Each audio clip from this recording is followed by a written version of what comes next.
15 दिन के भीतर अगर मेरे भाई मोनू के कातिलों को जेल नहीं भिजवाया गया और मेरे इन भाइयों के ऊपर जो मुकदमे लगाने का ड्राफ्ट दिया जा रहा है ये वापस नहीं लिए गए तो हम मुख्यमंत्री आवास का घेराव करेंगे।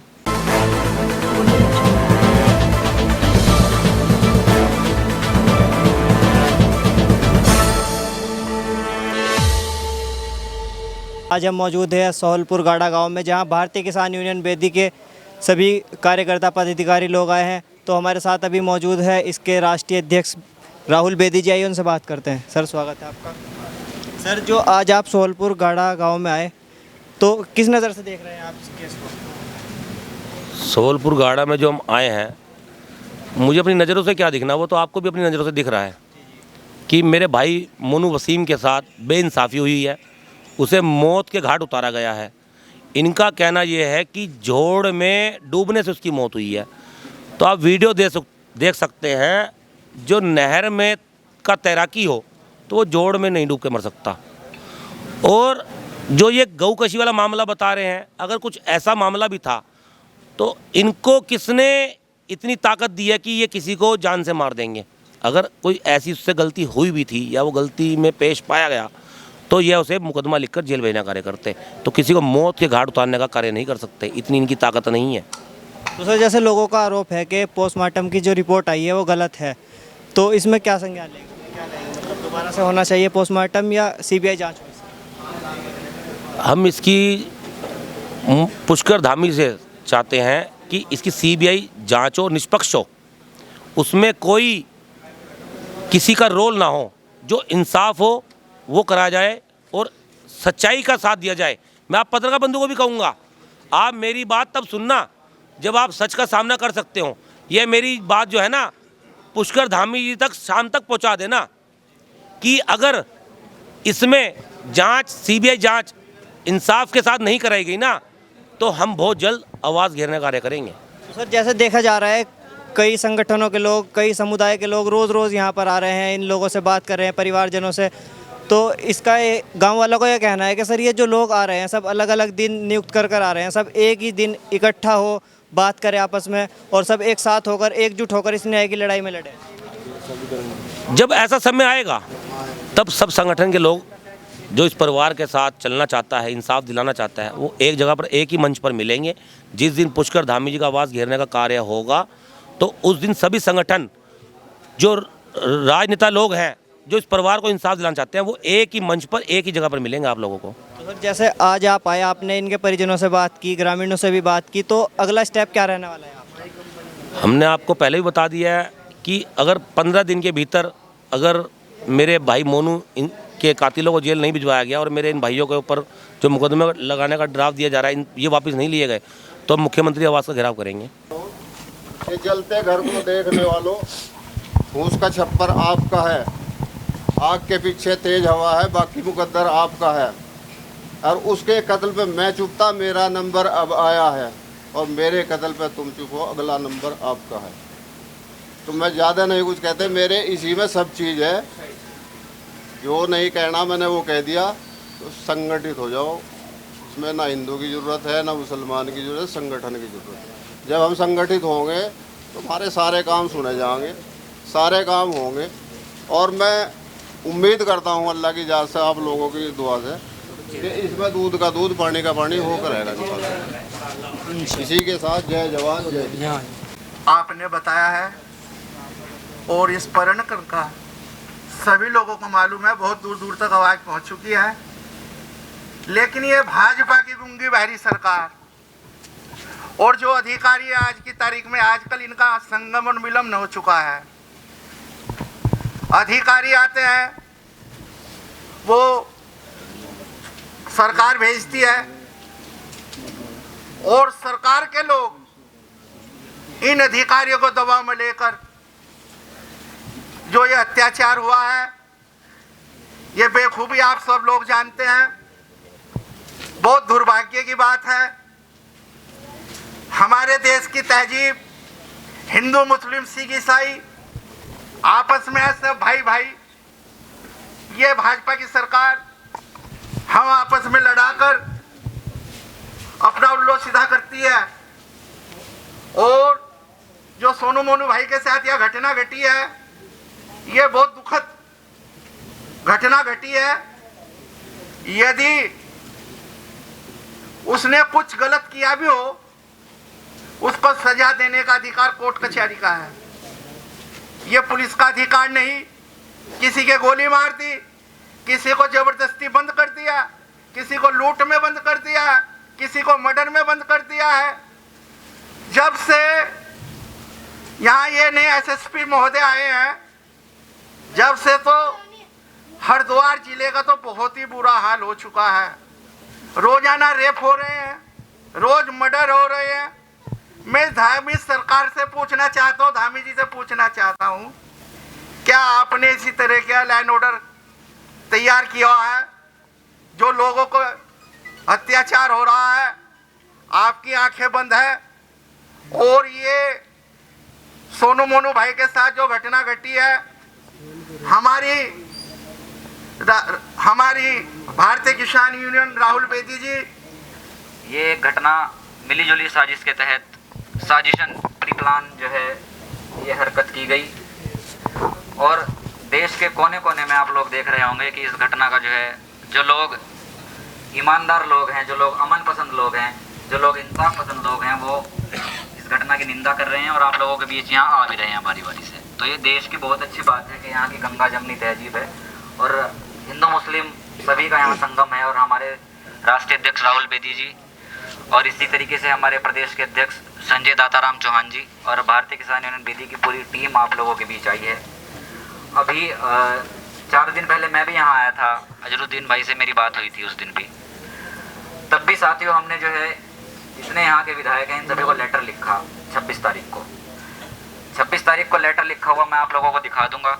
उस लेटर को लिखने के बाद इन लोगों के जो है कान पे यहाँ रूह जो है, ये लोग उठ के खड़े हुए और यहाँ आप लोगों के बीच आए। वो लेटर लिखने के बाद, वो लेटर मैं दिखा सकता हूँ आपको, लेकिन इसमें तेर-मेर करने की ज़रूरत नहीं है भाई। देखो, जिसने बेटा खो दिया, उस बाप के, जिस बाप ने जो है अपने कंधे पर मैयत उठा ली, तो उससे ज़्यादा बोझ वो नहीं उठा सकता। अब हम जो है उस दुख को कम तो कर नहीं सकते, लेकिन इनके साथ जो नाइंसाफ़ी हुई है, कम से कम उसमें तो इनके साथ शरीक हो सकते हैं और इनका सहयोग कर सकते हैं और इनके सपोर्ट में जो है आ सकते हैं। तो साथियों, इसीलिए आज भारतीय किसान यूनियन बेदी के राष्ट्रीय अध्यक्ष राहुल बेदी जी और इनका पूरी टीम और पूरे काफिले के साथ यहाँ आए हैं। और राष्ट्रीय अध्यक्ष जी भी आप लोगों से अपनी बात रखेंगे और आप लोग इनकी बात को सुनना। और जो है राष्ट्रीय अध्यक्ष जी के बारे में मैं अगर बताऊं आपको कि उत्तराखंड के जितने भी मामले हुए, अध्यक्ष जी ने जिस भी मैटर में हाथ डाला वो जो है उससे खाली नहीं है। इंशाल्लाह उसमें पूरी कामयाबी हुई। और ये इंसाफ पसंद लोग हैं, आप लोगों के बीच आज यहाँ आए हैं भाई। आप लोगों के साथ नाइंसाफ़ी हुई है और ये नाइंसाफ़ी आगे से ना हो, इसलिए कातिलों को जो है सबक सिखाना ज़रूरी है। तो इसीलिए मैं संजय दाताराम चौहान जी से निवेदन करूँगा कि वो भी जो है इनके भाई वसीम को जो है श्रद्धांजलि पेश करने के लिए और जो है उनको यहाँ पर खिराज अकीदत एक तरीके से पेश करने के लिए, उनके परिवार से ताज़ियत पेश करने के लिए सभी लोग यहाँ आए हैं। तो मैं दाताराम चौहान जी से निवेदन करता हूँ कि वो भी अपनी बातें रखें। मोनू उर्फ वसीम के साथ में मैं तो उन्हें गुंडे ही कहूँगा, क्योंकि किसी न किसी को मारने की आज़ादी वो नहीं दी है। ये हमारा भारत है, हिंदू मुस्लिम सिख ईसाई सब आपस में भाई भाई का नारा है। लेकिन कुछ नेता लोग हमारे बीच में ऐसे हैं जो कि धर्म को धर्म से लड़ाते हैं। लेकिन ये निंदनीय घटना है, जो ये मर्डर प्री प्लान मर्डर है, जो आज तक जो तथ्य सामने आए हैं, अभी तक कोई भी साफ तथ्य बिल्कुल हमें नहीं नजर आया है। क्योंकि जो व्यक्ति नदी में तीर सकता है, वो जोड़ में कैसे डूब सकता है? पहले तो यही एक जांच का विषय है। मेरी तो सरकार से यही मांग है कि इस पूरे प्रकरण की जांच सीबीआई जांच होनी चाहिए, तब हम संतुष्ट हैं, नहीं तो हम इस सरकार से संतुष्ट नहीं है। कुछ व्यक्ति तो, कुछ नेता तो ये कह रहे कि जो कोई गाय का गोश्त काटेगा उसको गोली मार देनी चाहिए। भाई, आपको गोली मारने का अधिकार किस कानून में दिया? यदि मैं कुछ गुनाह करूंगा तो उसकी सजा मुझे कोर्ट देगा, ना कि कोई व्यक्ति या पुलिस देगी। पुलिस का कार्य तो बस इतना है, मुझे पकड़कर कोर्ट में पेश कर दो। उसके बाद का कार्य तो कोर्ट कचहरी का है। लेकिन जो ये मर्डर हुआ है, इसके मैं बहुत घोर निंदा करता हूं और इसकी सीबीआई जांच की मांग करता हूं सरकार से। इसकी सीबीआई जांच होनी चाहिए। और जो दोषी पुलिस वाले हैं, मैं ये नहीं कहता दोषी हैं, लेकिन अगर मैं दोषी हैं तो उन्हें तत्काल सस्पेंड करेगा और उन्हें सजा देने का प्रावधान करा जाए। मेरी तो यही मांग है और मैं भाई को श्रद्धांजलि देता हूँ। धन्यवाद। तो मेरी बात, अगर आप लोगों का साथ मिला, अगर आप लोगों को अपने बच्चों के जीवन को बचाना है, उनका भविष्य बचाना है, वरना आज मोनू वसीम का नाम है, कल को शारिक का नाम होगा, कल को अफजाल का नाम होगा, कल को राव पप्पू का नाम होगा, कल को हजी रियाज का नाम होगा। तो मेरे साथियों, जो हम इन नेताओं ने आप लोगों को धर्म के बीच में बांटकर आप लोगों को गुमराह कर रखा है। अभी राव फाजिल ने आपको बताया, मेरे छोटे भाई ने जो आपको बताया, और आपको चौहान साहब ने भी बताया कि सबसे पहले जो हमारे बुजुर्गों का नारा था, हिंदू मुस्लिम सिख ईसाई आपस में भाई भाई, सबसे पहले तो एक हो जाओ। अगर मेरे कोई भाई मोनू वसीम का कोई दुश्मन भी था, मैं उस दुश्मन से भी हाथ जोड़ के कहना चाहूंगा कि इस लड़ाई में उसे साथ चलना पड़ेगा, क्योंकि आज मोनू वसीम का नंबर था, कल को तेरा नंबर है भाई। ये लड़ाई आप मोनू वसीम की सोच के मत लड़िए, ये लड़ाई अपनी खुद करो, खुद की समझ कर लड़िए। अगर ये लड़ाई में आज हमारी हार हो गई तो मेरे साथियों, आज झोड़ का बहाना बनाया, कल को ये तो ये भी कह देंगे नदी में डूब गया। जहां पानी नहीं होगा वहां भी ये बता देंगे कि इसने छलांग लगाई और डूब कर मर गया, क्योंकि ये भाजपा सरकार है। और रही उत्तराखंड सरकार की बात, हम तो उस परिवार से ताल्लुकात रखते हैं, उस कौमों से ताल्लुकात रखते हैं। जब हम इस देश के प्रधानमंत्री मोदी को हिला सकते हैं, तो धामी जी के औकात हमारे सामने कुछ भी नहीं है। पर सिर्फ राहुल बेदी के चीखने चिल्लाने से कुछ नहीं होगा। राहुल बेदी को आप भाइयों का साथ चाहिए। और जिस मेरे साथी को डर लगता हो वो अपने घर में दुबक के बैठ सकता है। जिस साथी को मुकदमों से डर ना लगता हो, या मोनू वसीम को इंसाफ दिलाना चाहता हो, या अपनी जान बचाना चाहता हो, या अपने बच्चों की जान बचाना चाहता हो, वो राहुल बेदी के साथ और इस परिवार के साथ चलेगा। मैं मोनू वसीम के अब्बा जी से भी कहना चाहूंगा, प्रधान जी से भी कहना चाहूंगा कि जैसे आपको बताया भी कि आपके बीच में बहुत सारे नेता आए होंगे, आएंगे, मैं धन्यवाद दूंगा, कर चुका हूं, मैं दोबारा फिर से उनका धन्यवाद कर देता हूं। हमें यह सोचकर चलना है कि कोई नेता इस प्रकरण में आकर हमारे बीच में राजनीति ना खेल दे। बहुत से ऐसे नेता आएंगे, आपको समझाने आएंगे, आपको लोभ लालच देंगे। हमें उनके नेताओं की बातों में नहीं आना, क्योंकि वो राजनीतिक दल हैं, उन्हें आपसे वोट भी लेना है। राहुल बेदी अगर आपके बीच में आया है, मोनू वसीम को इंसाफ दिलाने के लिए बीच में आया है, आपके लिए कोई वोट के लिए बीच में नहीं आया। ना मुझे आपका वोट चाहिए। तो मेरे साथियों, अपनी लास्ट में बात खत्म करते हो आपसे एक वादा करूंगा और आपसे एक वादा लूंगा। राहुल बेदी अपने उस वादे से खरा उतरेगा, पर अगर आप अपने वादे से खरा उतर गए तो मैं आपसे वादा करूंगा कि मोनू वसीम के सभी कातिल जल्द से जल्द सलाखों के बीच में होंगे और इन सभी मेरे भाइयों पर मुकदमे खत्म किए जाएंगे। और जो भी खाकी मेरे भाई को फोन करती है, उसको मेरा नंबर दीजिए और उसे अपना नाम राहुल बेदी बता दीजिए। और मैं पत्रकार बंधुओं को फिर से दोबारा कहना चाहूंगा कि पत्रकार बंधुओं, मेरे भाइयों, आप सच्चाई दिखाने का कार्य कीजिए। आप इस उत्तराखंड सरकार और इस जो जालिम खाकी है फिलहाल, इन तक मेरी बात पहुंचाने का कार्य कीजिए, जिससे कि इस जालिम खाकी या इस जालिम सरकार को अंदाजा हो जाए कि इस हिंदुस्तान का जो नारा था, जो आप लोगों ने हम लोगों को बांट कर रख दिया है, किसी को हिंदू के नाम पर, किसी को मुसलमान के नाम पर, कि आज हम एक हो चुके हैं। अगर हिंदू भाई के पड़ोस में मुसलमान भाई रहता है, अगर उसे समस्या आएगी तो उससे पहले हिंदू भाई खड़ा होकर मिलेगा। अगर मेरे मुसलमान भाई के साथ कोई हिंदू परिवार रहता है तो मेरा मुसलमान भाई गेट खोलेगा कि उसकी समस्या का हल करेगा। और अगर मेरे सिख भाई के साथ कोई भी धर्म का व्यक्ति रहता है तो सबसे पहले वो अपना पहले गेट खोलेगा, सबसे पहले वो बात करेगा किसी के साथ कि क्या समस्या है, क्या निवारण करना है। तो आप लोगों ने मेरे साथ आज ये वादे करने हैं कि जिससे कि मैं आपको पहले भी कह चुका हूं कि ये लड़ाई मोनू वसीम की नहीं है।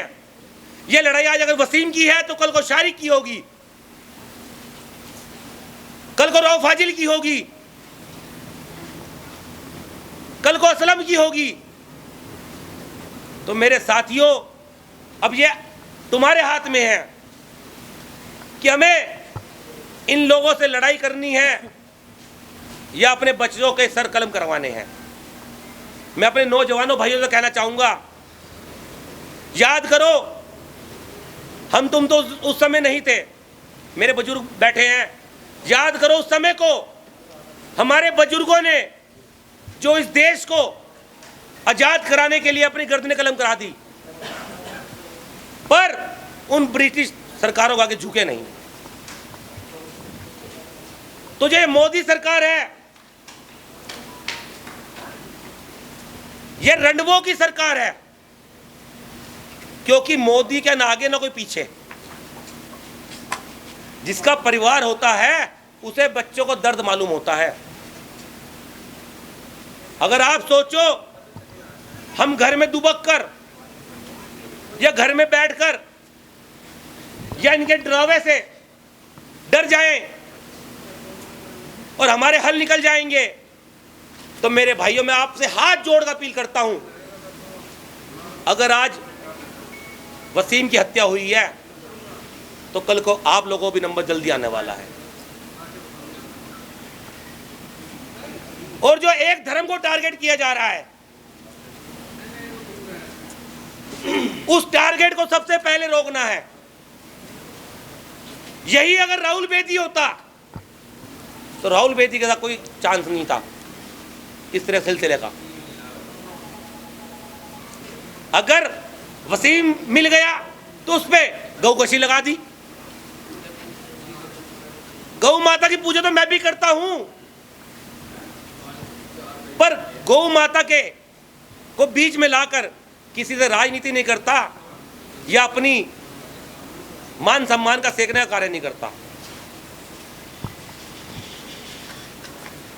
अरे गौ माता के पुजारियों, मैं इस खाकी को कहता हूं, अगर आप गौ माता के इतने बड़े पुजारी हो तो आप लोग ही, कुछ लोग जो दरिंदे होते हैं, आप लोग ही गौ माता की हत्याएं करवाते हो। अगर हम ना चाहें या ये सरकारें ना चाहें या ये खाकी ना चाहें, ना हमारे गांव में स्मैक बिक सकती है, ना हमारे गांव में जुआ खेल सकता है, ना हमारे गांव में गलत कार्य हो सकता है। इन कार्यों को करने के लिए शय भी ये सरकारें देती हैं, शय भी ये खाकी देती है। तो मेरे भाइयों, मैं आप लोगों को इसी बात के लिए समझा रहा हूं कि ये लड़ाई मोनू वसीम की एक होकर ना लड़िए, यह लड़ाई अपनी लड़ाई समझिए। और उन नेताओं को भी कहना चाहता हूं इस मंच के माध्यम से, आप अगर इस परिवार के साथ कंधे से कंधा मिलाकर खड़े हैं तो आप इनसे वादा करना, इन्हें झूठा झांसा देकर गुमराह करने का कार्य मत करना। बेशक आप भाजपा के नेता हैं या किसी भी सरकार के नेता हैं, राहुल बेदी को अगर मेरे भाइयों का साथ मिला मैं सबसे लड़ने कार्य करूंगा, हमें किसी की जरूरत नहीं पड़ने की। क्योंकि मैं अखबार में देख रहा था कि बहुत से नेता पुष्कर धामी से मिलने गए हैं, फोटो खिंचवाया और अखबारों में डलवा दिया। अगर पुष्कर धामी से जिस दिन राहुल बेदी मिलेगा, मैं आप लोगों से वादा करता हूं उसी दिन यह दरिंदे जेल की सलाखों में होंगे। पर राहुल बेदी पुष्कर धामी के कमरे में नहीं मिलेगा, पुष्कर धामी के साथ फोटो खिंचवाने नहीं जाएगा। पुष्कर धामी मेरे भाई मोनू वसीम और या मेरे भाई मुस्लिम भाइयों की लड़ाई लड़ने के लिए जाएगा। पर वो राहुल बेदी उस लड़ाई को तब जीत पाएगा जब आप भाइयों का मुझे साथ मिलेगा। इस मंच से मैंने अपनी बात शुरू करने से पहले कहा था कि जो वादा मैंने किया करके जाऊंगा उस पर मैं खरा उतरूंगा। मेरा नाम राहुल बेदी है और मैं सिख कौम से ताल्लुकात रखता हूं। जो वादा आपसे कर दूंगा उसके लिए अगर मुझे अपनी गर्दन भी कलम करानी पड़ी तो मैं घबराने का नहीं। यह मेरे सिर्फ मंच का भाषण मत समझना, यह मेरे दिल की बातें हैं आप लोगों से। अगर कुछ लोग मेरे बारे में जानते हो तो उनको यह बात बताने की जरूरत नहीं अब मुझे अपने बारे में। जो नहीं जानते तो मैं उनको बता रहा हूं और मीडिया के माध्यम से इस सरकार को और इस मंच के माध्यम से सोनपुर गाड़ा है ना, सोनपुर गाड़ा ग्राम के माध्यम से धामी जी को मेरी खुली चुनौती है कि जल्द से जल्द, चाहे वो 10 दिन, हद से हद 15 दिन के अंदर इन कातिलों को कड़ी से कड़ी कार्रवाई कर जेल भिजवाने का कार्य करे। अन्यथा राहुल बेदी भारतीय किसान बेदी परिवार के साथ पुष्कर धामी जी के आवास को घेरने का कार्य करेगा।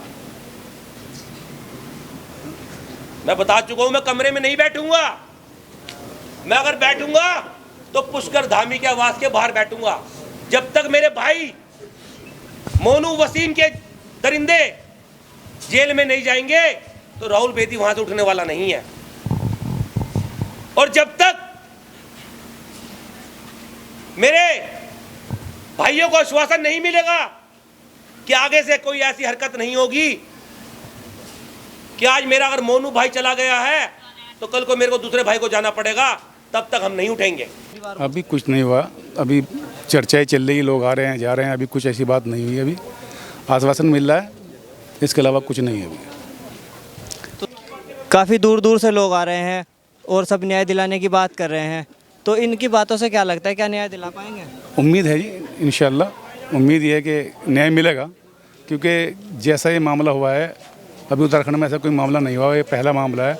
निर्दोष बच्चा था बिल्कुल, ये हत्या हुई है इस, और इन्होंने इसका जो है ना पूरा सिस्टम रचा दिया है और बता दिया कि लड़का डूब कर मरा है। यार ये सभी को पता है कि उसके चेहरे पे कैसे निशान है, कमर पे कैसे निशान है, कैसे उसके हालात हैं, सबको पता है इस बात का।